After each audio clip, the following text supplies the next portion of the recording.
Falar sobre o mês de março, que é o mês de conscientização do câncer renal. A novela O Outro Lado do Paraíso, da TV Globo, está discutindo essa doença através da personagem Adriana, que é filha da Beth, a Glória Pires. Vamos dar uma olhada no que está acontecendo na novela. Ah, não tenho VT. Que peninha, mas não tem importância, a gente vai falar sobre o mesmo assunto assim mesmo. Com a doutora Ana Paula. Prazer, Regina. Se divertiu, né? Você se divertiu desde o começo, você falou isso não vai dar certo. Eu tava me divertindo com a cinta ali, eu quero uma pra mim. 8 centímetros por mês, não é? É ótimo. 2 tamanhos, ó, pra mim, um pra você. Pode pedir o mesmo tamanho, o outro. Vamos para a nossa pauta, que a gente tá rindo, a gente tá se divertindo, porque tem que ter jogo de cintura na vida, mas câncer renal é assunto muito sério. Sim. A maneira como o assunto está sendo tratado na novela, você acha que está sendo uma maneira responsável ou não? Olha, eu não sei se você está acompanhando, doutora Ana Paula. Não posso falar minuciosamente sobre o que está acontecendo na novela, mas a gente pode falar geral sobre o câncer renal. Porque o que acontece? O câncer renal, ele é uma doença desconhecida, né? Então, assim, ele não está entre os 10 cânceres mais frequentes na nossa população. Então, todos nós escutamos muito pouco falar sobre a doença. É mesmo? Eu tive câncer renal na minha família. Ah, é? Por isso que para Na mim... infância ou no adulto? Adulto. Adulto. Então, ele é muito raro. Então, quando ele acontece, ou quando a gente tem a oportunidade de discutir o câncer renal, é importante alertar sobre coisas verdadeiras e não alertas sobre coisas falsas que mais... É um desserviço. É um desserviço à população, com certeza. Tá. Vamos então saber o que é mito, o que é verdade a respeito desse assunto, câncer de rim. Cigarro, obesidade e hipertensão são fatores de risco para o desenvolvimento da doença. Tá, por exemplo, isso é um alerta e é uma coisa muito importante, porque cigarro, obesidade e hipertensão não vão fazer bem para ninguém, com certeza, nunca. Então, assim, uma das melhores maneiras de você evitar a doença e qualquer doença é a cessação do tabagismo. Então, isso é um grande serviço que você faz à população, alertando contra o cigarro. O segundo fator de risco para qualquer tipo de câncer é a obesidade. Olha, então é cigarro e obesidade. O cigarro é o primeiro e a obesidade é o segundo, junto com o sedentarismo. Tá? E a hipertensão, ela está, assim, também entre os fatores de risco para o câncer de rim. Então, assim, os fatores de risco para o câncer de rim, na verdade, eles não são grandemente conhecidos, né? Mas os mais conhecidos, por exemplo, são esses. Perfeito. É mito ou verdade que o câncer renal raramente causa sintomas em seu estágio inicial? Isso é verdade.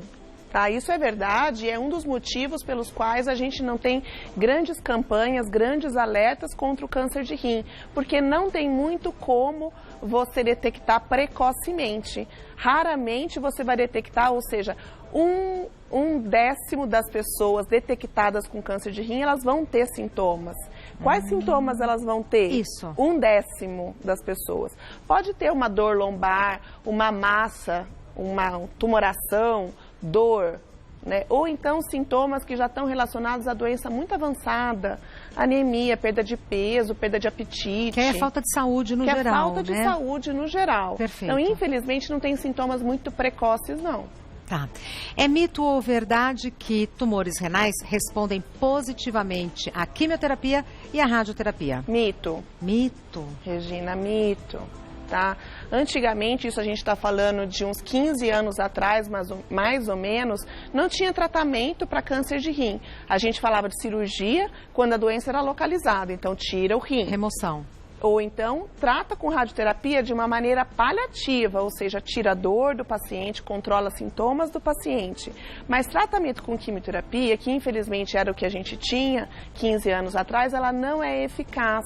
A não ser em raros casos de câncer de rim, que a gente também trata como exceção. Tá. Né? A maior parte dos pacientes não vão ser tratados com quimioterapia. Eles vão ter a oportunidade de fazer essa cirurgia. Essa cirurgia ela pode ser radical ou não radical e tratamento com terapia sistêmica. Essa terapia sistêmica ela não é quimioterapia, ela é terapia antineoplásica com terapia de alvo molecular ou imunoterapia. Tá. É mito ou verdade que o câncer de rim pode comprometer pulmão, fígado e ossos? Sim, o câncer de rim ele se espalha através das ínguas, que a gente chama de linfonodos. Depois ela pode ir, sim, para o pulmão, para o fígado, para os ossos, quando a gente fala de doença avançada, doença metastática. Então, aí entra como metástase, Aí né? isso é metástase. Tá. Primeira delas. Tamara, meu filho tem 8 anos e ele não bebe água. Bebe uma quantia pequena para a idade dele. E nos exames deu alteração. Ele vai ter que passar com um especialista?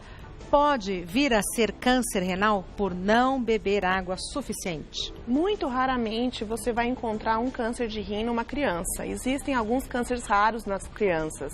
Ele deve estar com alguma dificuldade aí de hidratação, pode alterar a função do rim. A alteração da função do rim não é igual a câncer de rim. Tá. Então, isso é uma coisa que tem que ser apropriadamente avaliado, com certeza tem que ser avaliado. Tá. Mas daí a vir a ser um câncer já é muito difícil, né? Ótimo. Uma coisa está distante da outra, tem que ser avaliado. Perfeito. Próxima pergunta foi enviada pela Priscila. Meu marido fez exames e descobrimos um cisto no rim e aumento da próstata. Pode vir a progredir esse cisto e a próstata está ligada ao rim? Olha, Priscila, também acredito que não tem a relação uma coisa com a outra, tá? Os homens, a partir dos 50, 60 anos, eles naturalmente vão ter um aumento do volume da próstata, né? E o cisto no rim é outra coisa bastante comum, tá? Ambos não estão relacionados a câncer. Outra coisa que tem que ser avaliado pelo especialista. Perfeito. Próxima pergunta foi enviada pela Alana. Tenho histórico de câncer renal na minha família. A doença pode ser hereditária? O que posso fazer para preveni-la? O câncer renal ele pode ser hereditário. Isso também é outra coisa rara. Quando você tem um câncer de rim na sua família, você pode se prevenir procurando um especialista e procurando de uma forma mais precoce. O que é mais precoce? É você procurar 10 ou 15 anos antes do que o primeiro familiar seu foi acometido pela doença. Pera lá, então assim, se a pessoa da minha família teve câncer com 50 anos... Você começa a procurar a partir dos 40, 35 anos. Tá. Quanto mais próximo for o seu familiar, por exemplo, uma irmã é próxima, é parente de primeiro grau. O seu risco é maior do que se for uma prima. Sim. Tá? Mas com certeza prevenir é outra coisa que não é prejuízo para ninguém. Sem dúvida nenhuma, doutora. Próxima pergunta foi enviada pela Marta. Como diferenciar os sintomas de pedra nos rins de um possível tumor? Pedra nos rins é uma coisa muito mais comum do que o câncer de rim. Tá. Né? Doenças crônicas do rim, então pessoas com pedra no rim ou doença crônica, insuficiência do rim, podem aumentar o risco de desenvolver um câncer de rim e devem ter um especialista acompanhando essa pessoa, mas uma coisa não quer dizer a outra não. Tá. Próxima pergunta foi enviada pela Vera. Tive câncer no rim direito há 2 anos e retirei o órgão. Há chances de a doença atingir o lado esquerdo? Atingir o lado esquerdo existem 2 possibilidades. Ou o câncer que ela teve um dia, Vera, pode voltar e isso pode acometer tanto o outro rim quanto outros órgãos, isso através de metástase, como ela pode desenvolver um câncer no outro rim. Nossa. De uma forma primária. Ela pode ter um outro tipo de câncer e nascer no outro rim, assim como o primeiro pode mandar metástases. Ambas as coisas de uma maneira mais rara. Ah, tá. É raro. É raro. E então a Vera precisa, mesmo sendo raro, cuidar da prevenção. Sempre. Tá. O segmento é contínuo. Né? Antigamente a gente falava em alta, por exemplo, para uma pessoa que teve câncer de rim, 5 anos, 10 anos, alta. Hoje em dia a gente faz para sempre, porque é o que a gente fala, a prevenção é para todo mundo deve fazer. Perfeito. Próxima pergunta foi enviada pela Célia. Meu irmão tem nefropatia diabética e faz hemodiálise. Ele é predisposto a desenvolver câncer renal? Predisposição é uma coisa diferente do que ter um risco elevado de desenvolver o câncer de rim. Pessoas como nefropatas, diabetes, pessoas com doenças crônicas podem desenvolver mais frequentemente o câncer de rim e deve fazer a prevenção. Agora, predisposição é quando é caso hereditário. Menos de 10 a 15% dos cânceres de rim são hereditários. Tá. Eles fazem parte de uma síndrome hereditária mais rara também. Tá. Próxima pergunta foi enviada pelo Vladimir. Minha esposa fez uma ultrassonografia e foi identificada uma mancha no rim direito. Pode ser câncer?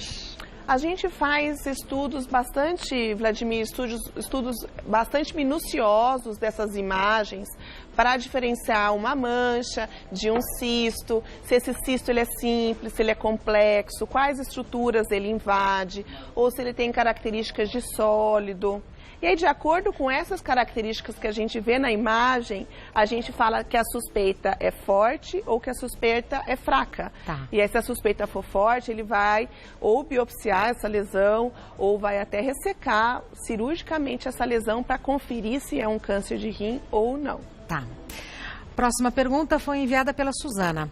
Quando diagnosticado câncer renal, quais tipos de tratamentos são indicados? Já falamos, mas acho que a gente pode repetir, né, doutora? Eu acho que isso é, por exemplo, a dúvida da Suzana é uma dúvida de todo mundo. Exato. Então, por exemplo, o câncer, dependendo da onde que ele está, se ele está no meio do rim, muitas vezes você tem que tirar o rim inteiro.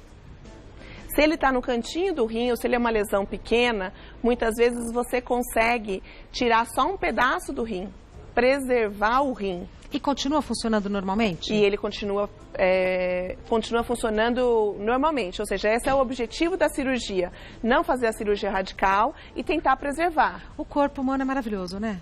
Se você consegue preservar, a função do rim está preservada. Lembrando que você tem um outro rim. Ou pelo menos a maior parte das pessoas tem um outro rim ali então, intacto. O outro rim, mesmo que você tire um rim inteiro, normalmente ele continua funcionando. Tá. Esse é um tipo de tratamento. O tratamento cirúrgico, ele é feito para doença localizada, quando tem um nódulo no rim. Quando a doença é um pouco mais avançada, ou às vezes até metastática, o tratamento é sistêmico. Tratamento sistêmico é o que as pessoas chamam de quimioterapia. Tá. Mas no caso do câncer de rim... É diferente. É diferente. A gente vai fazer terapia de alvo molecular ou imunoterapia. Isso são tratamentos que têm sido desenvolvidos nos últimos 15 anos e mudaram a história da doença. Nossa, isso trouxe muita esperança, muita vida. Qualidade de vida, Qualidade de vida para essas pessoas. Que boa notícia, doutora Ana Paula. Próxima pergunta foi enviada pelo Miguel. É possível ter uma metástase? Qual o tratamento para esse caso? As terapias, então, para doença metastática, como eu disse, elas são de terapia de alvo molecular, que é o que a gente vem estudando já há muitos anos. Então, os inibidores de tirosina quinase, os inibidores da via da mTOR, que sempre foi usado já há uns 15 anos. E nos últimos anos, bem mais recente mesmo, se desenvolveu a imunoterapia. Então, a imunoterapia, o que já era bom com terapia de alvo molecular, agora a gente pode dizer que a gente melhorou, porque todos esses pacientes vão ter várias opções de tratamento, tratamentos que garantem mais vida e mais qualidade de vida para esses pacientes. E esses tratamentos estão disponíveis na rede pública? Nem todos. Tá. Infelizmente, a gente tem uma terapia na rede pública muito antiga, que era a imunoterapia de antigamente, que a gente fazia interferon, interleucina. São tratamentos realmente mais antigos, mesmo assim são caros, são tratamentos caros. E aí, cada rede pública, porque o Brasil também é assim, cada rede pública funciona de uma forma, tem acesso a terapias diferentes. Então, tem uns que têm terapia-alvo, tem outros que não têm. E muitos, através de acesso do centro de pesquisa e dos próprios médicos, conseguem acesso a protocolos de pesquisa. Tá. Esses protocolos de pesquisa, sim, dão acesso e oportunidade a gente participar de protocolos que estão rodando no mundo inteiro e a gente recebe de graça essas medicações para os pacientes. Ótima notícia, ótima notícia. É uma doença rara, porém com o tratamento sofisticado, né? Com certeza. E que está melhorando.